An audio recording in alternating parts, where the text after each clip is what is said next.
Mount Carmel is marking a historic anniversary today. 140 years of compassionate healing, service, and faith, and countless lives touched. Its legacy continues to shape the future of medicine. Yes, and we are reflecting on that legacy, which started even before Mount Carmel opened its doors. In this sponsored segment, Dr. William Hubbard shares what this milestone means and how the original vision still lives on today. Mount Carmel celebrating 140 years, I think, is an incredible accomplishment. We feel honored that the community has continued to put their trust in us. 140 years of emergency medicine, for instance, or surgical interventions, and all the different sorts of things where people had some sort of need and came to us to get that resolved. And so that's really a gift for us, for 140 years to be a part of our community in that way. The history of Mount Carmel actually starts back in 1883 when two physicians had a vision to start a new hospital here in Columbus. They knew it needed to be in Franklinton, and so they got that started. Eventually, they partnered with the Sisters of the Holy Cross, who came into staff and really became the driving inspiration for Mount Carmel from then on, growing to now, this integrated care network across Columbus, 5 hospitals, joint ventures, medical group all over, an insurance plan as well, the Mount Carmel Health Plan, as well as our foundation. The story of the first patient is kind of fun because it's actually 2 weeks before the hospital opened. And Mother Angela, one of the Sisters of the Holy Cross, came to get the hospital ready to open up for services. And as soon as she arrived, they got word, she was at lunch with one of her cousins, they got word that patients had arrived at the hospital, and there was a day nurse who couldn't handle their patient anymore. So she pushed back from the table, went to the hospital. There's no furniture, there's nothing in there. And she takes them in, says, yes, come in. And she sleeps on the floor until she can beg enough furniture from the community to get the hospital ready, but has 2 beds ready for them that night. One of the things we say at Mount Carmel is that compassion is not a part of us from day one. It's from 2 weeks before day one.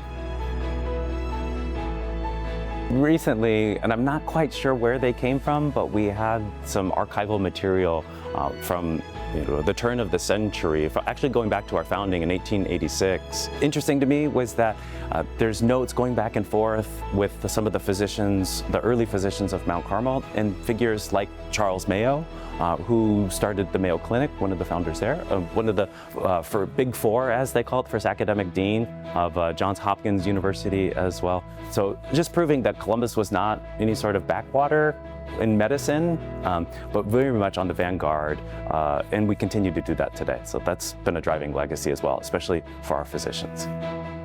I think one of the biggest things that's important for how Mount Carmel has done care and compassion over the last 140 years is that founding vision from our 2 physicians and the Sisters of the Holy Cross. And in particular, the Sisters of the Holy Cross have really given us that engaging legacy to uphold. And so one of the things that I think is really important is our starting point is the same, and that's the gospel. Mount Carmel is a response to the gospel, to take care of every single person, right? We read, whatever you did for the least of mine, you did it for me, right? The golden rule, those sorts of things. And also that they've given us a vision and a mission that is so engaging and so open to growth and contraction, right? And to resiliency through change, that it continues to inspire us today. And we've probably only started to scratch the surface of it with all of the new technologies and everything else that's coming along. And how do we apply that in a way that keeps us true to that central story of compassion that has always been true about Mount Carmel? If people are inspired by the story of Mount Carmel and celebrating this 140 years of history with us, one of the ways that people can engage with us is to thank their nurse, thank their doctor. Those are the bread and butter of what keeps us coming back to the healthcare profession.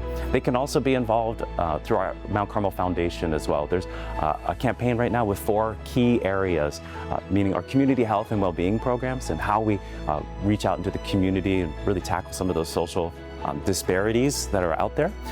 We are also assisting with the College of Nursing and that legacy going forward of building strong education for nurses and other practitioners as well. We think about that St. Anne's campus maternity renovation that's happening so that we can take the best care possible of moms and families. And we can think also of our hospice care program, ensuring that at the end of life, people have that reverent and compassionate care that should mark every single person's passage. So if people are interested in any of those 4 key areas, they're welcome to donate to the Mount Carmel Foundation to ensure that access to all of these things continues into the future. I think that's the legacy that all of us are excited about building. All right, so he just mentioned donations. You can connect with the hospital beyond a hospital stay. Mount Carmel health.com. There is the website there on the screen. Thank you, Gabrielle.